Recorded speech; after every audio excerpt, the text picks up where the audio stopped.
নমস্কার। গল্পে গল্পে গাথা মালিকা চ্যানেলে আমি দেবনীতে আপনাদের সকলকে স্বাগত জানাই। আপনারা শুনছেন বিমল মিত্রের লেখা উপন্যাস মিথুন লগ্ন। ইতিমধ্যে আপনাদের 3টি পর্ব শোনা হয়ে গেছে। আজ শোনাতে চলেছি এই উপন্যাসটির 4র্থ পর্ব। আসুন শুরু করি আজকের পর্বটি। 12 তারিখে স্কুল খুলবে। আবার অনেক কাজ, আবার ঝাড়া মোছা শুরু হয়ে গেল। সাজো সাজো রব পড়ে গেল চারিদিকে। কমলা দত্ত আবার হেডমিস্ট্রেস। সেক্রেটারি বললেন, ছুটির পর স্কুল খুললেই এআরপি ক্লাস শুরু হবে, ট্রেনার আসবে, মনে আছে তো? কমলা দত্ত জিজ্ঞেস করলে, কবে কবে ক্লাস হবে? সপ্তাহে একদিন, শনিবার স্কুলের ছুটির পর। 11 তারিখে এইসব এসে পড়ল দুমদাম করে। ওরা সব দূর দূর থেকে আসছে। সকলেই এসে হাজির। ট্রেনে ক্লান্তিতে আচ্ছন্ন ছিল। সকাল সকাল খেয়ে নিয়ে সবাই বিশ্রাম করতে লাগলো। মনীষা সেন বললে, তোমাকে আমি চিনতেই পারিনি, সত্যিই কমলাদি। কমলা দত্ত হেসে উঠল। কেন রে, এই 1 মাসেই এত মোটা হয়ে গেলুম? মোটা কেন হতে যাবে, কিন্তু তোমাকে যা সুন্দর দেখাচ্ছে। লীলা, মাধুরী ওরাও বললে, সত্যি তোমার চেহারা বদলে গিয়েছে কমলাদি। কি বদলালো আমার, তা বলবি তো? মনীষা সেন বললে, তা জানি নে বাবু। কেন জানি না, তোমাকে বেশ দেখাচ্ছে কিন্তু এবার। আগে বুঝি খারাপ দেখতে ছিল? অত শত জানি নে, ভালো দেখাচ্ছে তাই বলছি। কমলা দত্ত হেসে ফেললে, তোদের চোখই বদলে গিয়েছে তাই বল, যা কিছু দেখছি সবই সুন্দর লাগছে। 3টের গাড়িতে সুকুমারী এলো। সুকুমারীর স্বাস্থ্যটা এবার মামার বাড়িতে গিয়ে ফিরেছে যেন মনে হলো। নতুন চটি কিনেছে, নতুন মুর্শিদাবাদী সিল্কের শাড়ি কিনেছে একটা, আর নতুন একটা চামড়ার সুটকেস। বিছানা বাক্স এনে রাখা হলো আপিস রুমের কোণে। সুকুমারী এসেই হাসিতে গড়িয়ে পড়ল। কি চমৎকার দেখাচ্ছে তোমাকে কমলাদি, 1 মাস দেখিনি, এত ভালো লাগছে তোমাকে যে কি বলবো। কমলা দত্ত বললে, ভালো ছিলি তো সব। ঠিক এই সময় আদিনাথ এসে ঘরে ঢুকল। বলে, নমস্কার। কমলা দত্ত হাত দুটো তুলল। নমস্কার। সুকুমারী আদিনাথের দিকে ফিরে বললে, তুমি তাহলে এসো, তোমার তো আবার কাজ আছে বলছিলে, ট্রেনেরও সময় হয়ে যাচ্ছে। আদিনাথ চলে গেল। আমি যাই কমলাদি, ট্রেনে কি ভিড় আজকে কি বলবো, একভাবে বসে বসে পিঠ পেট ব্যথা হয়ে গিয়েছে একেবারে। কমলা দত্ত ততক্ষণে আবার কাজে মন দিয়ে ফেলেছে। আবার সেই তদারক করা, আবার ক্লাসে ক্লাসে গিয়ে পড়ানো। কে ফাঁকি দিচ্ছে, কে লেখাপড়ায় মন দিচ্ছে না, কে বাগানের ফুল তুলেছে, কে রাস্তা ঝাড় দিতে গাফিলতি করেছে, খাবার জল টাটকা তুলেছে কিনা, আবার সেই গার্জেনদের দেখা সাক্ষাৎ, প্রকাশকদের আবেদন নিবেদন, আবার পরীক্ষার প্রশ্নপত্র তৈরি, টিচারদের মাইনে বাড়ানোর দরখাস্ত, আবার রোজ বিকেলবেলা সেক্রেটারি বাড়িতে গিয়ে রিপোর্ট দিয়ে আসা। কাজের অবধি থাকবে না, দায়িত্বের সীমা পরিসীমা থাকবে না। আল্লাদি মাসিমাও বলে, গরমের ছুটির সময় তবু আসতিস মাঝে মাঝে, এবার তোরও আর দেখা পাওয়া যাবে না। ভানু বলে, কমলাদি চললুম ভাই আজ। হুমা, এরই মধ্যে চলে যাচ্ছ? এই তো সেদিন এলে। তোমারই তো টিকিট দেখা পাওয়া ভার কমলাদি, তাছাড়া তোমার ভগ্নিপতি লোকটিকে চেনো তো। বর বুঝি আবার রাগ করবে তোমার। স্কুলে এসে কাজের ফাঁকের মধ্যেও মনে পড়ে যায় সেক্রেটারির বাড়ির অন্দরমহলের কথাগুলো। মেজ দিদিমা রান্নাঘরে রান্না করে আর বলে, তোরা বেশ আছিস। আমাদের 8 বছর বয়সে বিয়ে হলো, আর 10 বছর বয়সে মা আমার হাতে নো আর শাঁখা ভেঙে দিলে পুকুর ঘাটে নিয়ে গিয়ে। এই 3-25 বয়স হলো, শ্বশুর বাড়ি কি সামগ্রী তাও বুঝতে পারলুম না, স্বামী যে কি দ্রব্য তাও জানতে পারলুম না। সুকুমারী কাজের ভিড়ের মধ্যেই দৌড়ে এসেছে, হাতে একটা দরখাস্ত। বলে, একটা দিনের ছুটি দরখাস্ত দিলাম কমলাদি, সই করে দাও, তুমি আবার না করো না যেন। কমলা দত্ত হাসল। কোথায় যাবি রে? ওর সঙ্গে এক জায়গায় যাবো কমলাদি। কোথায় শুনি? সিনেমায় বুঝি? ও মা, সিনেমায় গেলে ছুটি নেব কেন? নেমন্তন্ন আছে। দুজনেরই একসঙ্গে নেমন্তন্ন? বিয়ের নেমন্তন্ন তো রাত্রিরে, দিনের বেলা কি রে? রাত্রে যে ব্ল্যাক আউট কলকাতায়, আজকাল তো দিনের বেলায় খাওয়া দাওয়া। তা রাত্রিরে এখানে খাবি তো? দরখাস্ত সই করিয়ে নিয়ে তবে ছাড়লে সুকুমারী। বাংলা ক্লাস ছিল দোতলায়, টপ টপ করে লাফিয়ে চলে গেল। যথারীতি আদিনাথের শনিবার আসার কথা আছে। সুকুমারী বিশেষ করে লিখে দিয়েছিল, শনিবার দিনটা ছুটি নিয়েছি, সকাল 10টার গাড়িতেই আসবে তুমি, আমি তৈরি থাকবো। শুক্রবার দুপুরবেলা কিন্তু হঠাৎ সব বদলে গেল। কমলা দত্ত ডেকে পাঠালো সুকুমারীকে। কালুর মাকে ডেকে বললে, সুকুমারী দিদিমণিকে একবার ডেকে দাও তো কালুর মা। সুকুমারী আসতেই কমলা দত্ত বললে, এই শনিবার তোমার যাওয়া হবে না সুকুমারী। সুকুমারী যেন আকাশ থেকে পড়ল, বলে, বারে কেন? তুমি তো আমার ছুটি দিলে কমলাদি কাল। ছুটি দিলে কি হবে? সেক্রেটারির নতুন অর্ডার এসেছে আজ। কি অর্ডার? এআরপি ক্লাস বসবে এখানে, তোমাদের সকলকে থাকতে হবে কম্পালসারি। এই দেখ। সুকুমারী যেন কেমন মন মরা হয়ে গেল এক মুহূর্তে। বলে, বারে, আমি যে চিঠি লিখে দিয়েছি ওকে আসতে, সব তৈরি, তারা সবাই আমাদের জন্য অপেক্ষা করবে, এখন বলছো কিনা যাওয়া হবে না? কমলা দত্ত বললে, তা আমার কাছে কাঁদলে কি হবে? আমি কি করব বল? তুমি একটু বুঝিয়ে বলো না কমলাদি। লক্ষ্মীটি, তুমি বললে সব ঠিক হয়ে যাবে। তুমি আমার অবস্থাটা একবার বুঝে দেখো। বুঝে আমি দেখেছি সুকুমারী। আবার নিজের কাছে মন দিল কমলা দত্ত। তারপর মুখ তুলে দেখে, তখনও সুকুমারী দাঁড়িয়ে, চোখ তার ছলছল করছে, যেন এক্ষুনি কেঁদে ফেলবে। কমলা দত্ত বললে, তোমার কাজ হয়ে গিয়েছে সুকুমারী, তুমি এখন ক্লাসে যাও, মেয়েরা ওদিকে গোলমাল করছে। সুকুমারীর মনে হলো কমলাদির গলাটা যেন বড় গম্ভীর গম্ভীর। এখনই যেন কমলাদির হঠাৎ বড় কাজের চাপ পড়ে গিয়েছে। তবে তুমি ছুটি দেবে না বলতে চাও? কমলা দত্ত কাজ করতে করতে মুখ তুলে বললে, বারবার এক কথা 100 বার বলো না সুকুমারী, আমার কাজ আছে। কাজ তোমার আছে জানি, এটাও তো তোমারই কাজ। কাজ নয় বলো? সামান্য কাজ নিয়ে এত নষ্ট করার মতো সময় নেই আমার। সেক্রেটারির অর্ডার তোমাকে মানতেই হবে। শুধু সেক্রেটারির নয়, ইউনিভার্সিটির অর্ডার, গভর্নমেন্টের অর্ডার। সুকুমারী চুপ করে রইল। কমলা দত্ত খানিক থেমে আবার বললে, সকলেই থাকবে, আমি থাকবো, সেক্রেটারি নিজেও থাকবেন। আর তুমি কি এমন লাট সাহেব হয়েছ যে থাকতে পারবে না? দুদিন আড্ডা না দিলে কি হয়? চাকরি আগে না আড্ডা আগে? আমি তো তোমাকে বারবার বলে দিয়েছি, এ ভালো নয়। নিজের ভালো যদি চাও তো এই স্বভাব ত্যাগ করো, ওতে সুখ নেই। সুকুমারী কাঁদো কাঁদো হয়ে বললে, আজ 10 বছর এমনই মিশছি, এখন বন্ধ করা যায়? কমলা দত্ত বললে, চাকরি যদি বজায় রাখতে চাও তো বন্ধ করতে হবে বই কি। তা যদি না চাও তো যেখানে ইচ্ছে যাও, গোল্লায় যাও, আমি দেখতেও আসবো না, বলতেও আসবো না। এতক্ষণে চিৎকার শুনে মনীষাদি, মীরাদি, আরো কয়েকজন টিচার তারাও এসে হাজির হয়েছিল। সবাই দাঁড়িয়ে কথা কাটাকাটি শুনছিল। ছাত্রীরাও কয়েকজন লুকিয়ে উকি ঝুঁকি দিচ্ছিল। সুকুমারী আর কিছু না বলে মাথা নিচু করে চলে গেল। কমলা দত্ত সকলকে উদ্দেশ্য করে বললে, তোমাদের সকলকেই আমি বলছি, এই স্কুল সামান্য একটা স্কুল মাত্র নয়। একে তোমরা আশ্রম বলে মনে করবে। এখানে তুমি, আমি, সেক্রেটারি সবাই সেবা করতে এসেছি। ছাত্রীদের সেবা, দেশের সেবা, দশের সেবা, মনুষ্যত্ব লাভের দুঃসাধ্য সাধনা আমাদের। আগে সেবা, তারপরে নিজেদের স্বার্থ। এই যদি না মনে করি তো এই স্কুল উঠিয়ে দেওয়াই ভালো। গোটা কতক শব্দ শিখিয়ে, শব্দের মানে শিখিয়ে আর পরীক্ষায় ছাত্রীদের পাশ করিয়ে দেশের কিছু মঙ্গল হবে না। এ কথা তোমাদের আমি অনেকবার বলেছি, আবার আজও বলছি। সন্ধেবেলা কমলা দত্ত সুকুমারীর ঘরে গেল। সুকুমারী তখনও মুখ গোমড়া করে বসে আছে। কমলা দত্ত হাসতে হাসতে বললে, রাগ পড়েছে মেয়ের? সুকুমারীর চোখে এতক্ষণ জল ছিল না, কিন্তু এবার আর বাঁধ মারল না। বললে, আমাকে তুমি তা বলে সকলের সামনে অমনি করে বলবে কমলাদি? কমলা দত্ত সুকুমারীর চোখ মুছিয়ে দিলে নিজের শাড়ির আঁচল দিয়ে।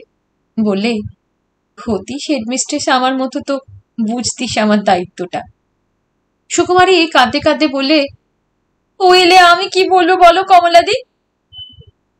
কমলা দত্ত হাসতে হাসতে বললে, আর সেক্রেটারিকে আমি কি জবাবদিহি করব বলতে পারিস?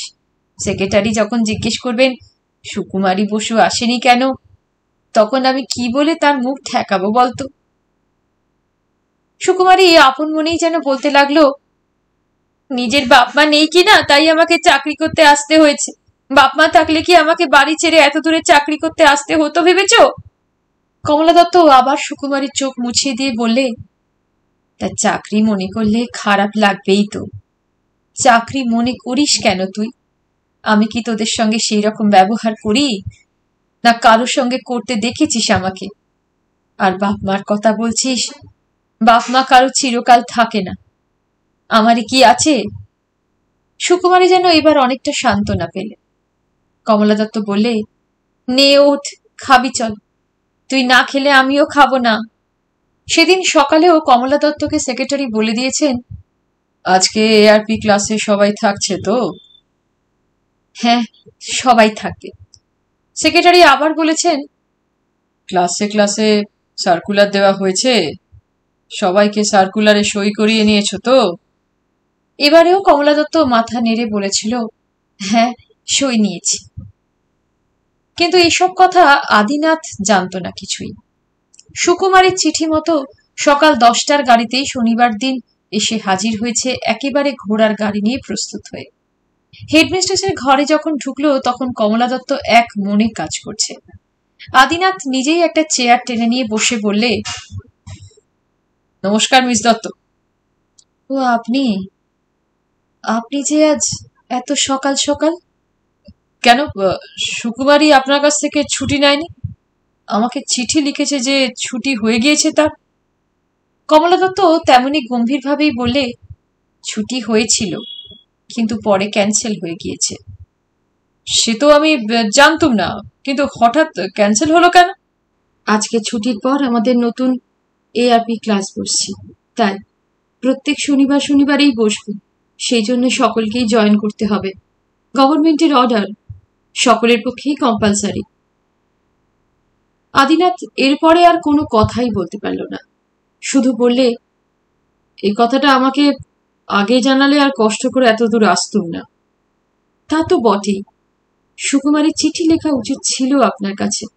আদিনাথ বললে, একবার 1 মিনিটের জন্য সুকুমারীকে একটু ডাকতে পারেন? নিশ্চয়ই। কালোর মা আশেপাশে কোথাও বুঝি ছিল না, বার দুই ডাকতেও সাড়া পাওয়া গেল না। বলে, একটু বসুন, আমি এক্ষুনি ডাকতে পাঠাচ্ছি। খানিকক্ষণ চুপচাপ কাটল। সেদিন একসঙ্গে ব্যান্ডেলের পুরনো গির্জা দেখে আসার শেষে সেক্রেটারির মুখোমুখি ধরা পড়ে যাওয়ার পর আর কি ঘটল জানা হয়নি। এক কমলা দত্ত ছাড়া আর কারো কাছ থেকে সে কথা জানবার উপায়ও নেই। সুকুমারী তো সেদিনের ঘটনা কিছুই জানে না।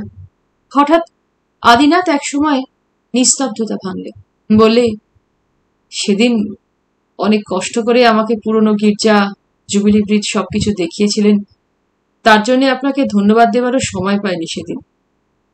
কমলা দত্ত গলাটা নিচু করেই যেন বললে, না, কষ্ট আর কি, আমারও তো দেখা ছিল না, দেখা হলো। তারপরে আর কোনোদিন ওখানে গিয়েছিলেন নাকি? না, আর সময় পাইনি। আমি একদিন যাব আবার। আবার যাবেন? হ্যাঁ, এবার একলাই যাব। কেন? আর কখনো যাওয়ার সুযোগ নাও তো পেতে পারি। আর তাছাড়া, একটু থেমে আদিনাথ আবার বললে, আর তাছাড়া আমার কাছেও জায়গাটা তো স্মরণীয়ই হয়ে রইল। হঠাৎ সুকুমারী ঝড়ের মতো ঘরে ঢুকেছে।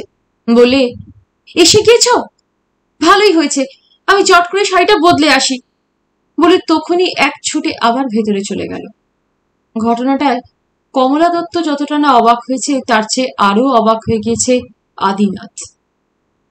আদিনাথ বললে, তবে যে আপনি বললেন সুকুমারী যাবে না আজকে? কমলা দত্ত আপন মনে কি যেন একটু ভেবে নিলে, তারপর বলে, না, আমি ঠিকই বলেছি, ওর যাওয়া হবে না আজ। কিন্তু ও তো যাওয়ার জন্যই তৈরি হতে গেল। সঙ্গে সঙ্গে সুকুমারী শাড়ি বদলে আবার এসেছে। হাঁপাতে হাঁপাতে এসে বললে, কমলাদি, আমি চললুম। কমলা দত্ত স্থির দৃষ্টিতে চাইলে সুকুমারীর দিকে, বললে, তোমার যাওয়া হবে না সুকুমারী। কিন্তু আপনি তো আমার ছুটির দরখাস্ত মঞ্জুর করেছেন, আমি তো বেআইনি কিছু করছি না। হ্যাঁ, বেআইনি কাজই করছো। না, বেআইনি কিছুই করছি না আমি। কমলা দত্ত সুকুমারীর এতটা দৃঢ়তায় একটু যেন অবাক হল। তারপর বললে, নিজের যদি ভালো চাও তো আমি বলছি আমার কথা শোনো, বরং তার বদলে সোমবার কি মঙ্গলবার ছুটি নিও, সেদিন যেও। সুকুমারী তবু জিদ করতে লাগলো। না কমলাদি, আমি যখন ওকে একবার আসতে বলেছি তখন আজ আমি যাবই। কমলা দত্ত এবার আদিনাথের দিকে ফিরলে, বলে, আপনি কি ওকে আজ সত্যি নিয়ে যাবেন? আদিনাথ কিছু বুঝতে পারলে না, কি উত্তর দিতে হবে বা কি উত্তর দেওয়া ভালো তার পক্ষে। ওর না হয় দায়িত্ব জ্ঞান নেই, কিন্তু আমাকে তো স্কুল চালাতে হয়। সেক্রেটারির স্ট্রিক্ট অর্ডার আছে, সবাইকে জয়েন করতে হবে। এরপরও যদি ওকে নিয়ে যান তো ওর চাকরির ক্ষতি হবে কিন্তু। সুকুমারী বললে, কিন্তু আমার ছুটি তো স্যাংশন হয়ে গিয়েছে। কমলা দত্ত এবারও আদিনাথের দিকে ফিরে বললে, ছুটি স্যাংশন হয়ে গেলেও এমার্জেন্সি কারণের জন্যই সে ছুটি ক্যান্সেলও করে দিয়েছি। এরপরেও যদি ও যায় তাহলে আমার আর কোনো দায়িত্বই রইল না, জানবেন। আদিনাথ চুপ করে দাঁড়িয়েছিল। সুকুমারী বললে, চলো যাই, ট্রেনের টাইম চলে যাচ্ছে ওদিকে। এই কথা শুনেও কি আপনি ওকে নিয়ে যাবেন? আদিনাথ একটু ভেবে বললে, সুকুমারী যদি নিজেই যেতে চায় তো আমার নিয়ে যেতে কোনো আপত্তি নেই। চলো তাহলে, দেরি হয়ে গেল যে। এতক্ষণে আশেপাশেও কিছু লোক জড়ো হয়েছিল। সকলের সামনে দিয়েই সুকুমারী গটগট করে বেরিয়ে গেল। আদিনাথকেও পেছনে পেছনে যেতে হলো। যাওয়ার সময় শুধু বললে, আচ্ছা আসি তাহলে, নমস্কার। বললাম, তারপর? আদিনাথ বললে, তারপর আর কিছু জানি না। সুকুমারীকে নিয়ে ট্রেনে চড়ে চলে এসেছিলাম। আবার যথারীতি শেষ ট্রেনে গিয়ে ঘোড়ার গাড়ি ভাড়া করে স্কুলের দরজা পর্যন্ত তাকে পৌঁছে দিয়ে চলে এসেছি।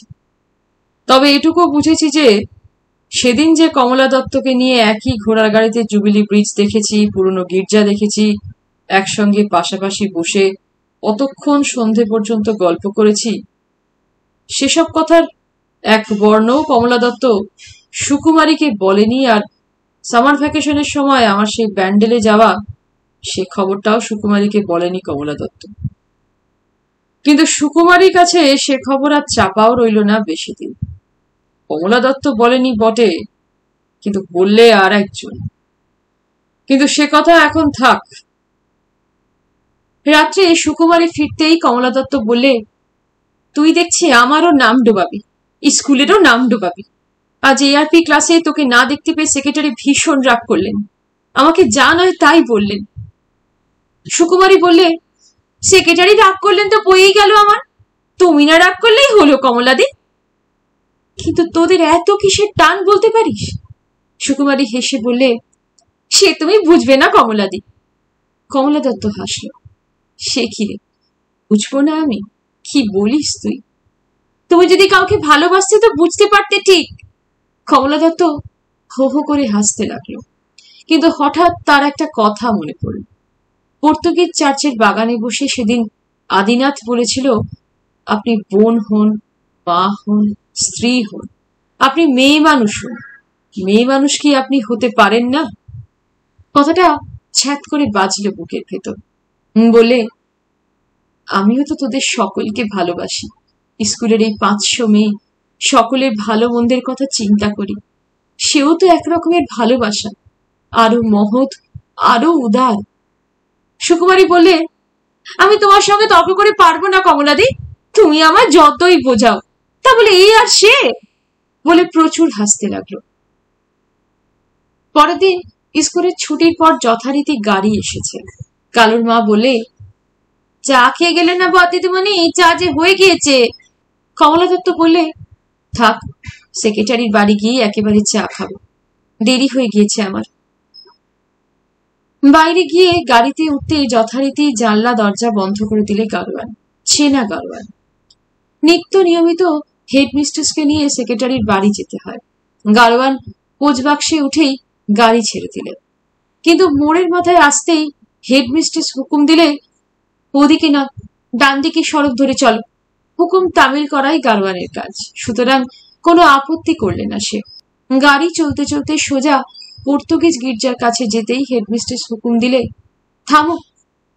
দরজা খুলে দাঁড়াতেই কমলা দত্ত নামলো। ফটকের কাছে সেই বিরাট জাহাজের মাস্তুলটা, তার পাশ দিয়ে বাগান, তারপর অনেক দূরে গির্জার বড় হলটা। ওদিকে না গিয়ে কমলা দত্ত বাঁ দিকে ঘুরল। সেদিনকার মতোই নির্জন নিরিবিলি চারিদিক। তবু চারিদিক একবার দেখে নিলে কমলা দত্ত কেউ কোথাও দেখছে কিনা। তারপর আস্তে আস্তে সেদিনের সেই সিঁড়িটা দিয়ে উঠল। দুপাশের শ্যাওলা ধরা দেওয়াল, মাথায় ছাদ নেই।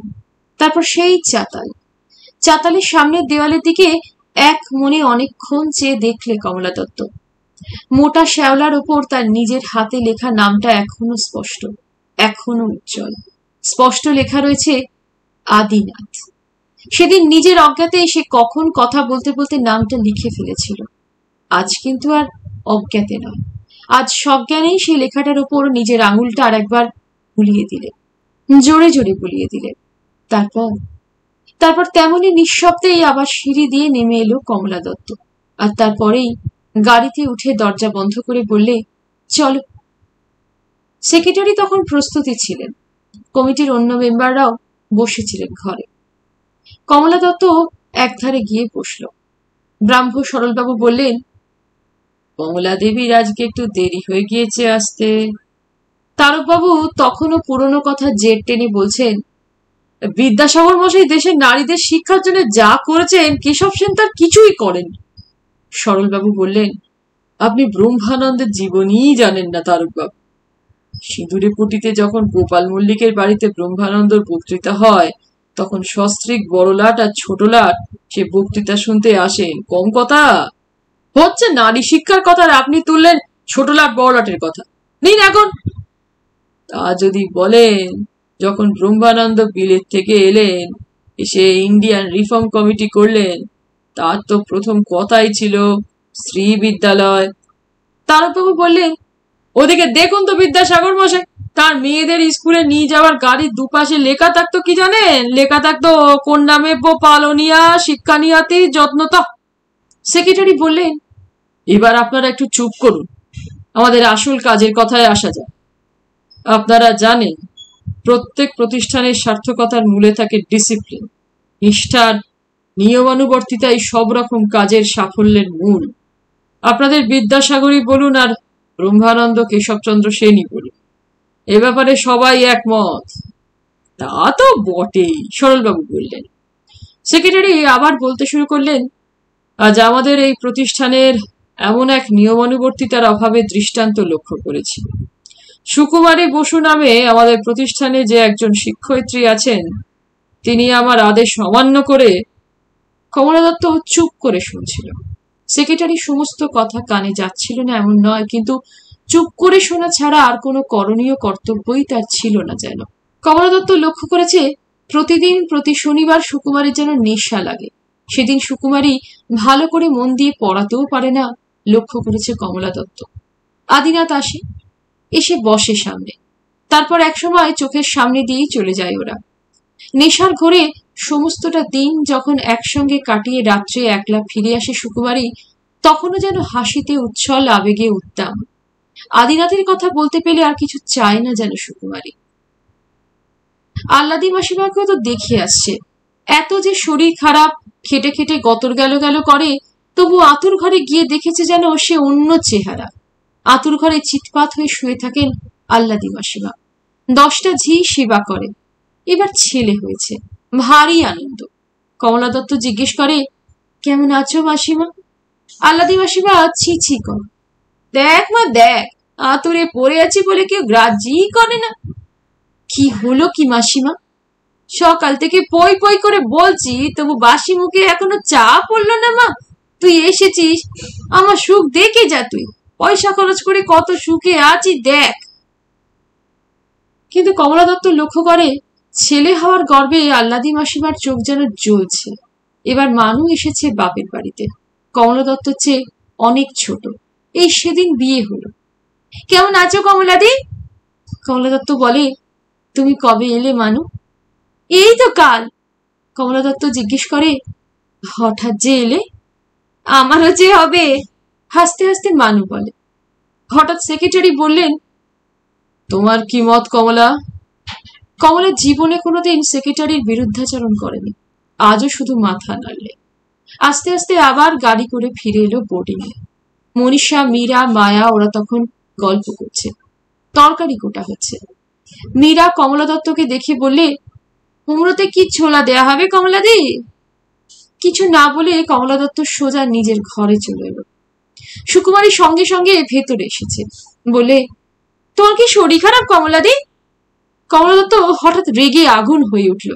তুই চলে যা আমার ঘর থেকে, বেরিয়ে যা, বেরো আমার সামনে থেকে। হঠাৎ কমলাদির কেন এমন মেজাজ হয়ে গেল সুকুমারী কিছু বুঝতে পারলে না।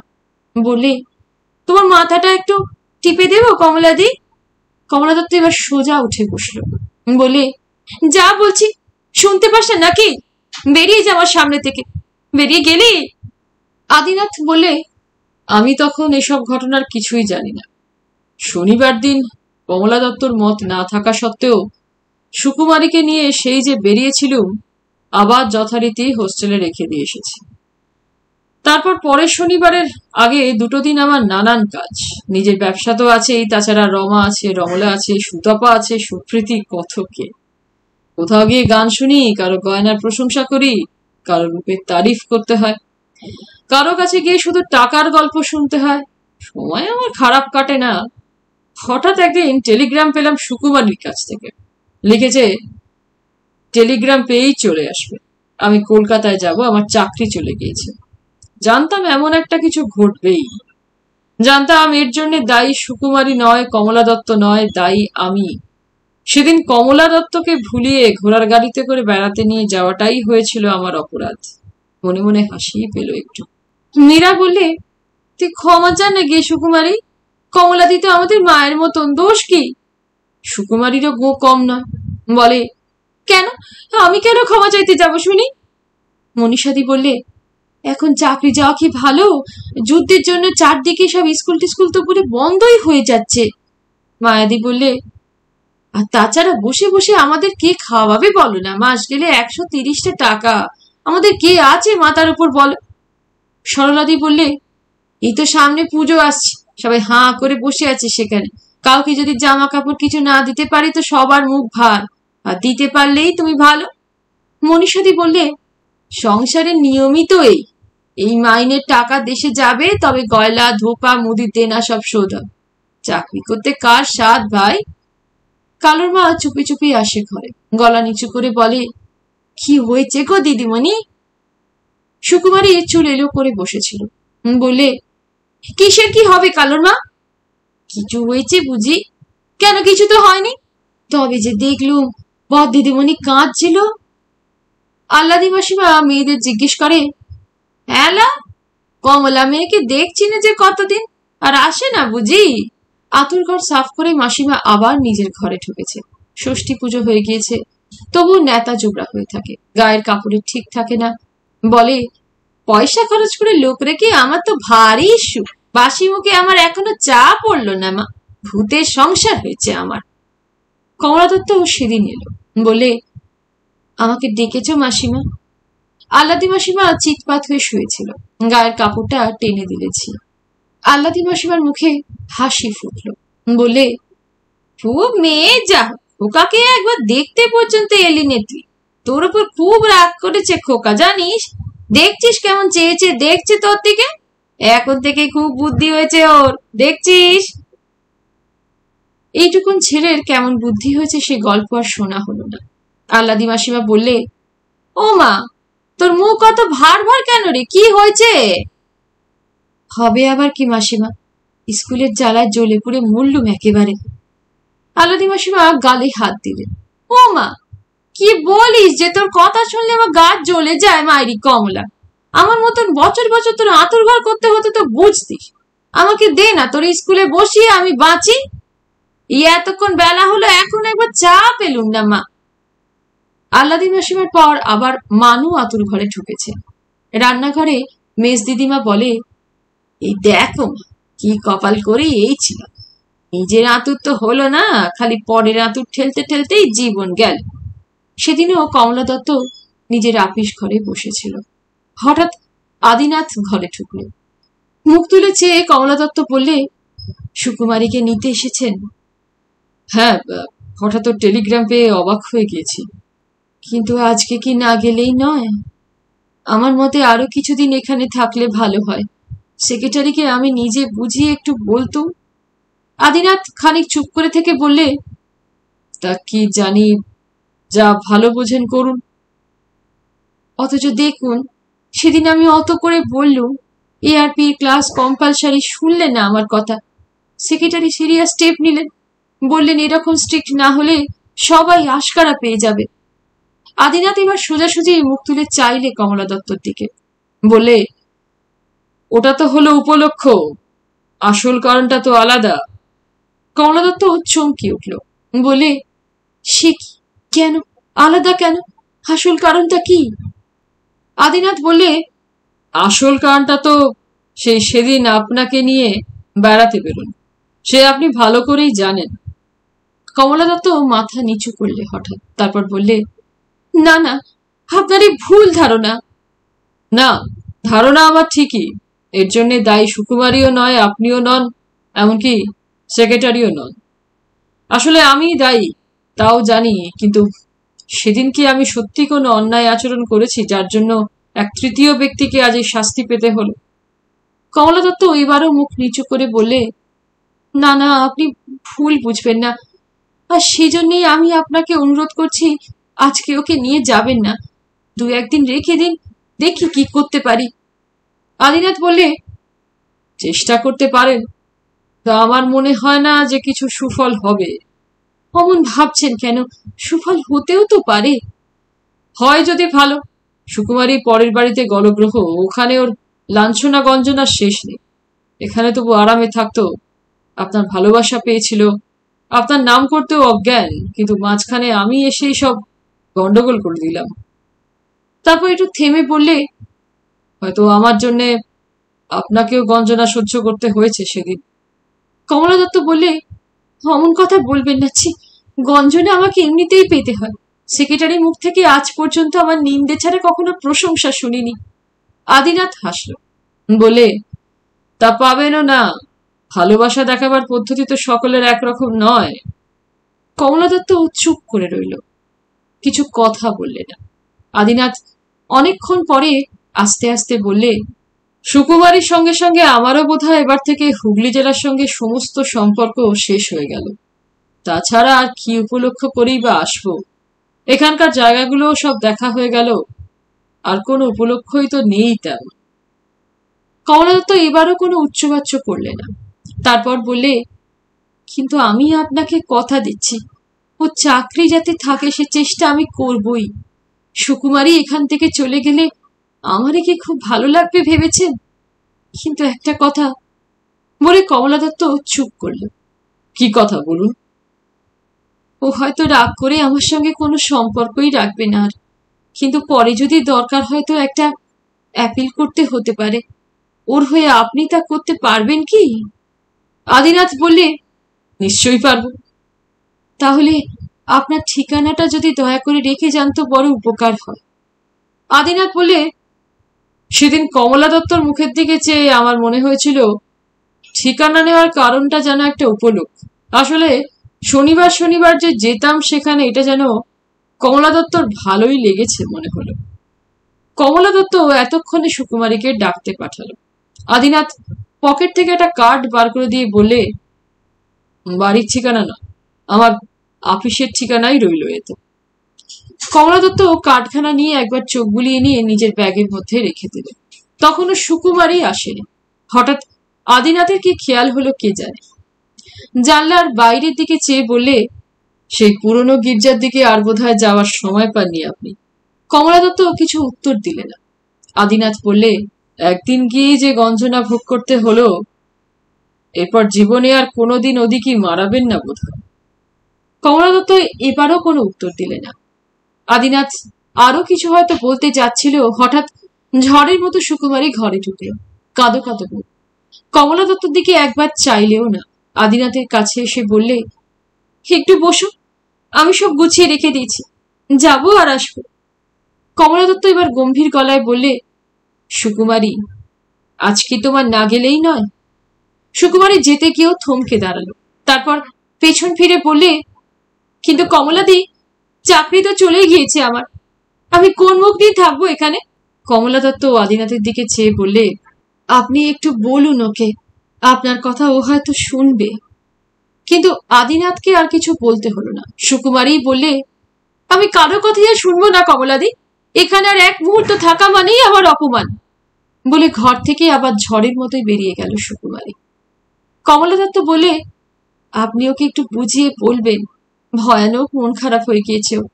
আপনার ঠিকানাটা তো রইলই আমার কাছে, আমি আপনার কাছে চিঠি লিখব। আদিনাথ বলে, আপনি যদি বলেন আমি এখানে নিজে এসেও আপনার সঙ্গে দেখা করতে পারি। কমলা দত্ত বলে, তার বোধহয় দরকার হবে না। আদিনাথ একটু থেমে বললে, এরপর সুকুমারীকে নিয়ে এসে তার মামার বাড়িতে তুলে দিয়েছি। আমিও নিজের ব্যবসার অন্যান্য ব্যাপারে ব্যস্ত আছি, আর মাঝে মাঝে সুকুমারীর জন্য নতুন দু এক জায়গায় চাকরির দরখাস্ত ছাড়ি, কিন্তু পছন্দ মতো কোনোটাই হয় না। রোজই গিয়ে আপিসের লেটার বক্সটা খুলেই প্রথমে দেখি হুগলি থেকে কোনো চিঠি এসেছে কিনা। এদিকে যুদ্ধ তখন পায়ে পায়ে অনেক দূর এগিয়ে আসছে। সারা কলকাতায় আরো জোর ব্ল্যাক আউট। জাপানিরা এসে শহরের ওপর পরপর কয়েকদিন বোমাও ফেলে গেল। অনেক লোক শহর ছেড়ে বাইরে পালিয়েছে। হঠাৎ একদিন কমলা দত্তর চিঠি পেলাম। সুকুমারী বললে, ও চিঠির উত্তর দিয়ে কাজ নেই। আদিনাথ বললে, উত্তর দিলে ক্ষতি কি? উনি তো নিজের চেষ্টা করছেন। ওর চেষ্টায় কিছু হবে না। সেক্রেটারি কথায় কমলা দিয়ে ওঠেন বসেন, ও স্কুলের সেক্রেটারি সব। তবু কমলা দত্তর অনুরোধ অনুযায়ী আদিনাথ একটা অ্যাপিলের মতো লিখে পাঠিয়ে দিলে। সেদিন সেক্রেটারি বললেন, তুই স্কুলের সমস্ত আইন কানুন মেনে চলতে হবে, এই আন্ডারটেকিং আমি ওর কাছ থেকে চাই। কমলা দত্ত বললে, সে তো চাকরি নেবার সময় সকলের কাছ থেকেই আমরা তা সই করিয়ে নিই, আমি নিজেও তো তাতে সই করেছি। তবে তুমি ওর ভার নিচ্ছ? কমলা দত্ত বললে, পরের বাড়িতে গলগ্রহ হয়ে থাকে, দূর সম্পর্কের মামার বাড়িতে। অনেকেরই এরকম অবস্থা, হঠাৎ চাকরি গেলে বড় অসুবিধে পড়ে। সেক্রেটারি বললেন, তাহলে আসছে শনিবার দিন কমিটির মিটিং ডাকো, মিটিংয়ে কি ঠিক হয় দেখো। শনিবার দিন মনীষা সেন বললে, এ শুধু তোমার জন্যই হলো কমলাদি।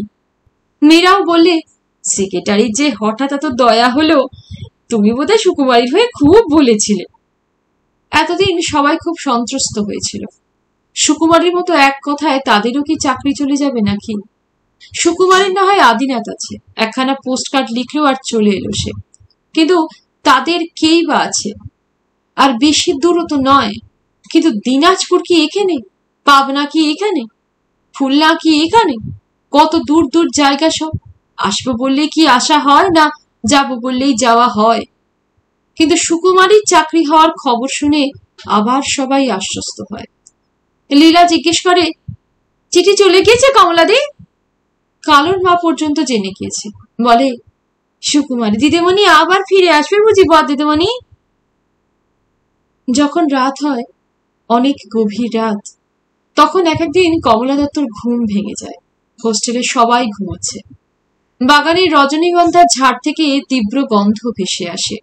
দূরে কাদের বাড়ির ছাদের পাশে অনেকগুলো বাঁশঝাড় আকাশের গায়ে হেলান দিয়ে থাকে। তারপর কোন একটা রাত জাগা পাখি ছাদের উপর দিয়ে কক কক করতে করতে উড়ে যায়।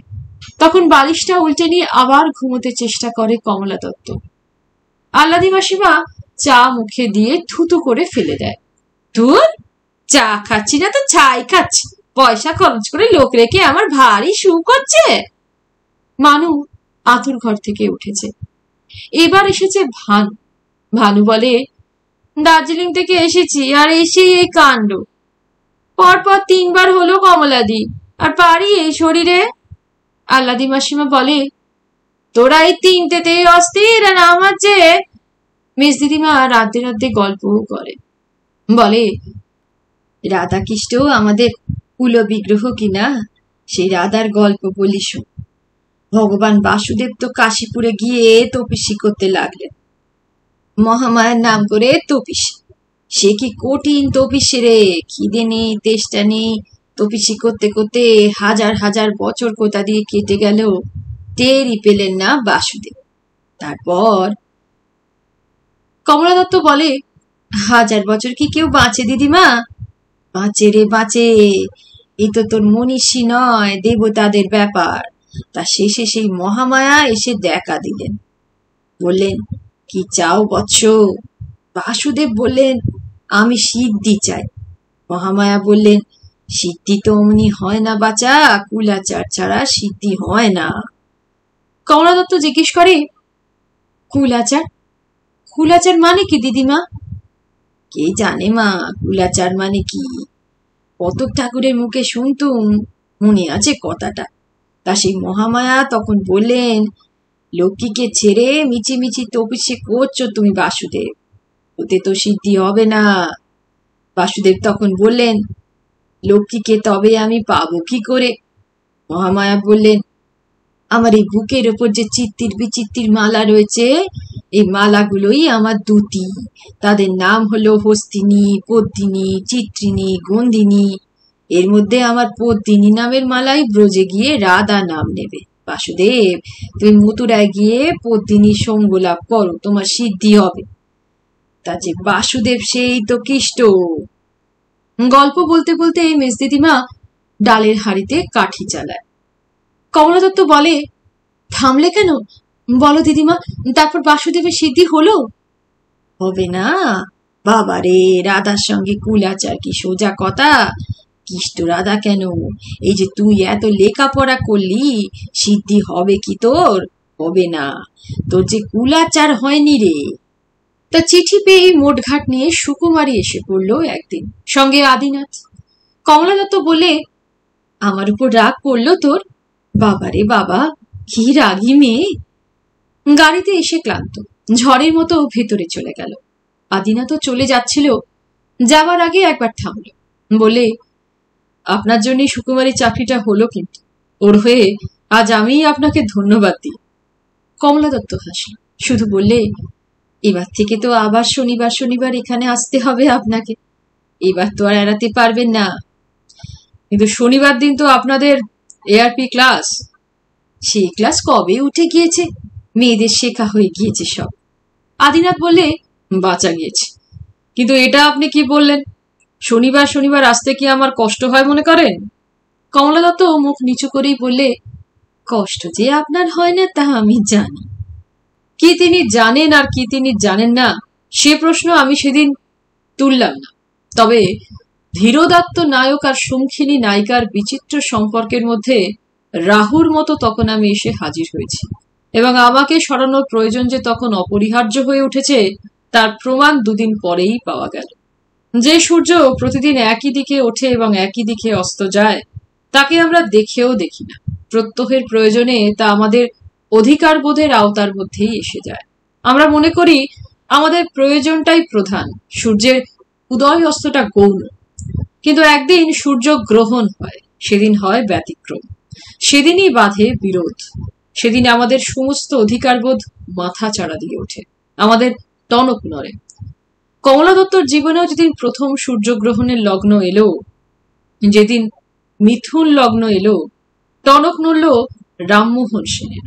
বললেন, ওটা নিয়ম নয়, বেনিয়ম। তার প্রয়োজনকে যখন ক্ষুণ্ণ করেছে তখন আর বরদাস্ত করা যায় না, রাহুকে বিনাশ করতেই হবে। কিন্তু রামমোহন সেন ধীরোদাত্ত নায়ক, তাই তিনি ধীর এবং উদাত্ত পন্থাই অবলম্বন করলেন। এরপর কদিনই বা গিয়েছে, ভালো করে ধীরে সুস্থে গুছিয়ে বসাও হয়নি। একদিন সেক্রেটারি নিজেই ডেকে পাঠালেন। সবাই অবাক হয়ে গিয়েছে। সেক্রেটারির বাড়ি ঝি ডাকতে এসেছে। সুকুমারী বসু বাংলার টিচার, ডাক পড়েছে তার। নীরা বললে, ভুল শুনেছে গো তুমি, সুকুমারী নয়, কমলা দিকে। মনীষা সেন বললে, হ্যাঁ হ্যাঁ, কমলা দিকে। সুকুমারীকে কেন ডাকতে যাবেন সেক্রেটারি মিছিমিছি? সুকুমারী তবু জিজ্ঞেস করলে, ঠিক শুনেছ, আমার নাম? ঝি বলে, হ্যাঁ গো দিদিমণি, তোমাকে। বদ দিদিমণিকে আমি চিনি নে, আর আমি কি আজকের লোকা? কোলে পিঠে করে দত্তবাড়ির 7টা নাতিপুতিকে মানুষ করলাম, আমি লোক চিনি নে। কমলাদি বাথরুমে গিয়েছিল। আসতেই সুকুমারী বললে, সেক্রেটারি আমাকে কেন ডাকছেন কমলাদি? কমলাদি সব শুনে বললে, তা যাও, যখন ডেকেছেন কোনো কাজ আছে নিশ্চয়ই। তুমি সঙ্গে চলো না কমলাদি? না, সে কি ভালো, তোমাকে ডেকেছেন, তুমিই যাও, কিছু ভয় নেই, খুব ভালো লোক। বোধহয় তোমার এই ব্যাপার নেই আর কি। সেক্রেটারি সেদিন কমলা দত্তকেই বলেছিলেন, এবার ওকে সাবধান করে দিয়েছ তো? কমলা দত্ত বললে, আমি তো বলেইছি, আপনিও না হয় একদিন ওকে ডেকে বলে দেবেন, আপনার কথা একটু বেশি শুনবে। তা আমিও বলতে পারি। বেশ, আমার কাছেই পাঠিয়ে দিও একদিন সময় মতো। আদিনাথ বললে, মানুষের বাইরেটা যে কত বড় মিথ্যে তা সেদিনই প্রথম টের পেলাম, অথচ আমরা বাইরেটা দিয়েই তো মানুষের বিচার করি। বাইরে যাকে দেখেছি বিত্তবান, অন্তরে তার চেয়ে দরিদ্র হয়তো ভূভারতে মেলা ভার। বাইরে যাকে দেখেছি সত্যময়, অন্তরে হয়তো তার মিথ্যাচারের তুলনাও নেই। এমনই ভাবেই সংসার চলছে, আরো কতদিন এমনই চলবে কে জানে। বললাম, এ তো পুরনো কথা। হোক পুরনো কথা, পুরনো বলেই যে নতুন করে তা মনে করিয়ে দেওয়ার দরকার নেই তা তো নয়, কারণ আমার জীবনে, কমলা দত্তর জীবনে, সুকুমারীর জীবনে এই পুরনো সত্যটাই আবার নতুন করে সংকট সৃষ্টি করলো যে। আদিনাথ আবার বললে, তুমি তো বহুদিন আগেই কলকাতা ছেড়ে চলে গিয়েছি, আর আমিও ব্যবসার জন্য আসামের জঙ্গলে জঙ্গলে ঘুরে বেরিয়েছি। তোমাদের চেয়ে মানুষ সম্বন্ধে যে আজ আমার অনেক বেশি জ্ঞান হয়েছে এ কথা জোর করেই বলতে পারি। মেয়ে মানুষ সম্বন্ধে বরাবরই বেশি জ্ঞান ছিল, এবার মানুষ সম্বন্ধেও হলো। আর শুধু কি মানুষ, আগে ব্যবসা করেছি সে তো শখ করে, পকেট খরচাটা উঠলেই হলো। সেই টাকায় কখনো কাউকে শাড়ি কিনে দিয়েছি, কাউকে গয়না, কাউকে নানান উপহার। তখন বয়স কম ছিল, দায়িত্বও ছিল কম, যা পেয়েছি নিজের অভাবটা মিটেছে, ভেবেছি যথেষ্ট হলো, আর দরকার নেই। তো এখন এখন সব বদলে গিয়েছে। ব্যান্ডেল স্টেশনটা দিয়ে যখন ট্রেনে চড়ে যাই, দূরে সেই বড় অশ্বত্থ গাছটার দিকে চেয়ে দেখি গাছটা তেমনই দাঁড়িয়ে আছে। যুদ্ধ হয়ে কত কি বদলে গেল। ঘোড়ার গাড়িগুলো আছে, কিন্তু বড় জোর একটা কি দুটো। এখন সেখানে সাইকেল রিক্সা দাঁড়িয়ে থাকে দলে দলে। সে চেহারা নেই, কিংবা হয়তো হতে পারে আমার সে চোখই বদলে গিয়েছে। সুকুমারী এখন ছেলে মেয়েদের মানুষ করতে হিমশিম খেয়ে যায়। সুকুমারী বলে, কমলাদির আর খবর কিছু জানো? সত্যি আমরা সবাই ভুলে গিয়েছিলাম কমলা দত্তর কথা। হয়তো ব্যান্ডেল স্টেশনে সেই ঘোড়ার গাড়ির গাড়োয়ানরাও আর কমলা দত্তকে দেখতে পায় না। সেখানে সেই হুগলি গার্লস স্কুল হয়তো শুধু কলেজই হয়েছিল শেষ পর্যন্ত, কিন্তু ইউনিভার্সিটিও হয়নি, কিছুই হয়নি। কিন্তু সুকুমারী আজও মনে রেখেছে তার কমলা দিকে, কমলা দত্তকে। অমন শ্রদ্ধা আর কারো শুনিনি সুকুমারীর মুখে। সুকুমারী সত্যি আজও মনে আছে সেসব কথা। সেক্রেটারির বাড়ি থেকে আর সোজা বোর্ডিং এ ফিরল না সুকুমারী। গাড়োয়ানকে গাড়ি অন্যদিকে ঘুরিয়ে নিয়ে যেতে বললেন। পর্তুগিজ চার্চের সামনে যেতেই সেই মাস্তুলটা নজরে পড়ে। সেদিকেই এক দৃষ্টে চেয়ে রইল সুকুমারী। গাড়ি আস্তে আস্তে চলেছে। মাস্তুলটার দিকে চেয়ে চেয়ে সুকুমারী কেমন যেন অন্যমনস্ক হয়ে গেল। একদিন আদিনাথের কাছেই ওরই মাস্তুলের গল্প শুনেছিল সুকুমারী। সে অনেক কাল আগের কথা। 1631 সালের অক্টোবর মাস। সম্রাট শাহজাহান তখন ভারী রেগে গিয়েছেন পর্তুগিজদের ওপর। খাজনা দেয় না নিয়ম করে, প্রজাদের ধরে ধরে খ্রিস্টান করে, চাষিদের ধরে ধরে চুরি করে নিয়ে যায়। কাসিম খাঁকে পাঠালেন শাহজাহান পর্তুগিজদের জব্দ করতে। কাসিম খাঁ এসে 3.5 মাস ধরে যুদ্ধ চালালো, একেবারে ধূলিসাৎ করে দিলে শহর। কত লোক ধরে নিয়ে গেল আগ্রাতে তার ঠিক নেই। কিন্তু অত যে কাণ্ড, তারপরেও যে পর্তুগিজরা আবার জমি পেল, জমিদারি পেল সম্রাটের কাছ থেকে, তা শুধুই একজনের জন্য, সে পাদ্রি দা ক্রুজ। লোকে বলতো, পাদ্রি সাহেব আমাদের সাক্ষাৎ অবতার গো। এদিকে কাসিম খাঁর জ্বালায় তখন গির্জা টির্জা সব ভেঙে একেবারে মাটি সমান হয়ে গেছে। গির্জার ভেতরে ছিল ভার্জিন মেরির এক পাথরের মূর্তি। ভার্জিন মেরিকে লোকে বলতো গুরুমা। সেই গুরুমাকে কোলে নিয়ে গঙ্গায় ঝাঁপিয়ে পড়েছিল পাদ্রি সাহেবের এক সওদাগার বন্ধু। কিন্তু শেষে হঠাৎ দা ক্রুজ সাহেবকে পাওয়া গেল। তাকেই ধরে আনা হলো মাঠেরও। হুকুম হলো পাগলা হাতি দিয়ে পায়ের চাপে পিষে মারতে হবে সাহেবকে। সাহেব অনেক লোক খ্রিস্টান করেছে। পাগলা হাতিও এলো একটা, কিন্তু পাদ্রি সাহেবকে দেখে তার কি মতিচ্ছন্ন হলো কে জানে।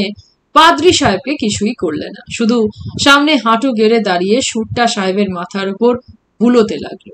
অবাক কাণ্ড, এমন কাণ্ড কেউ দেখেনি কোথাও। লোকে বলতো, পাদ্রি সাহেব আমাদের সাক্ষাৎ অবতার। তা অবতারই সত্যি। হরিবোল দিয়ে উঠলো সবাই, যে যেখানে ছিল দ্বিতীয় প্রহ্লাদ অবতারই বটে। কাণ্ড দেখে বাদশাহের লোকেরও চক্ষু স্থির। তারা সাহেবকে ছেড়ে দিলে। শুধু তাই নয়, আবার গির্জার জন্য নিষ্কর জমিও দিলে। আবার গির্জা হলো। কিন্তু গুরুমা কোথায়? গুরুমা এলো পরদিন। হঠাৎ ঝড় বৃষ্টি শুরু হলো আগের দিন রাত্রে। আকাশ ভেঙে বাজ পড়ল, গঙ্গার জল উতলে উঠল।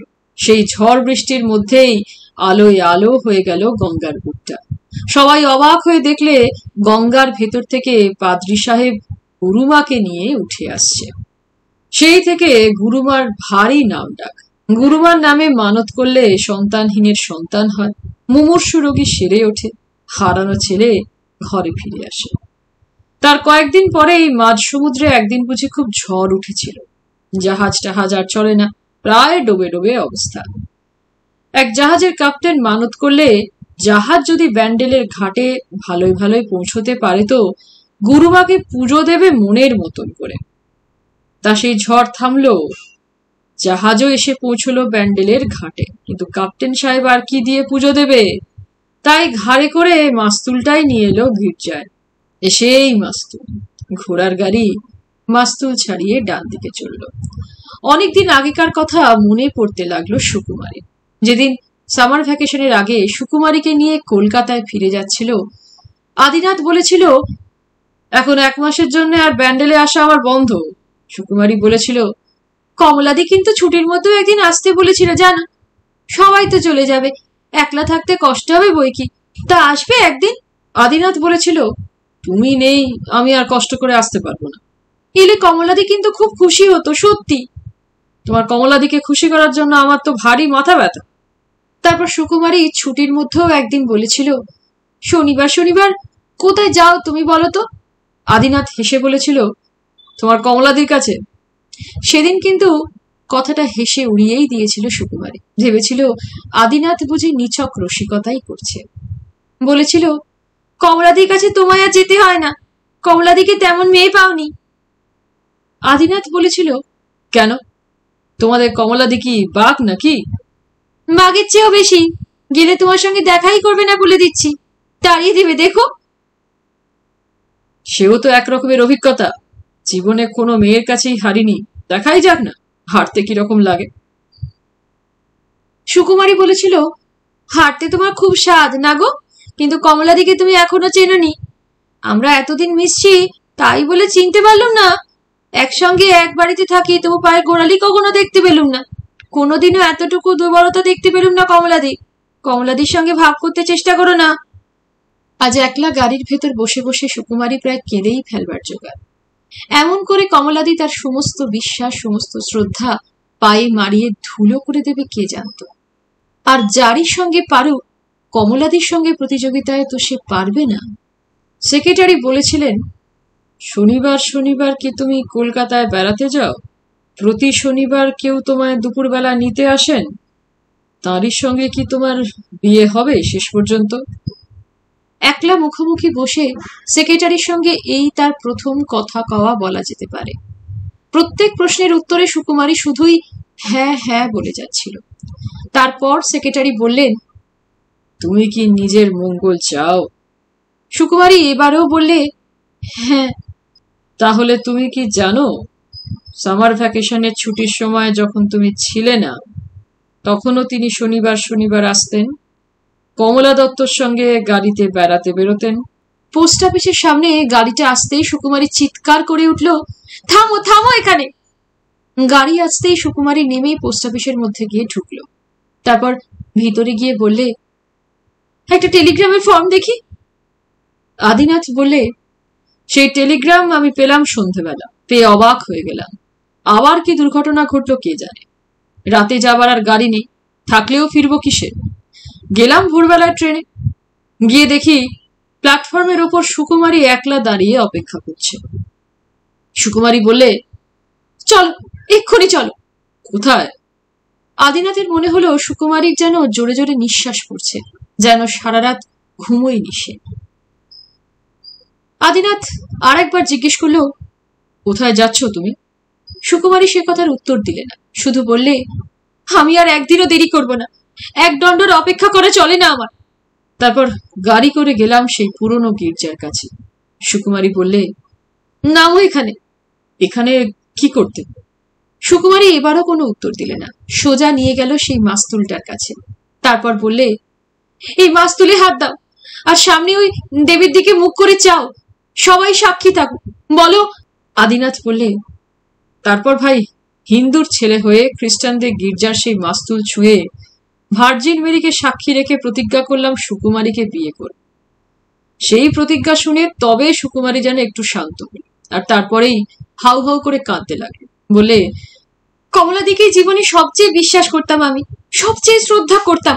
কমলাদির কাছে কোনো কথা কখনো গোপন করতাম না।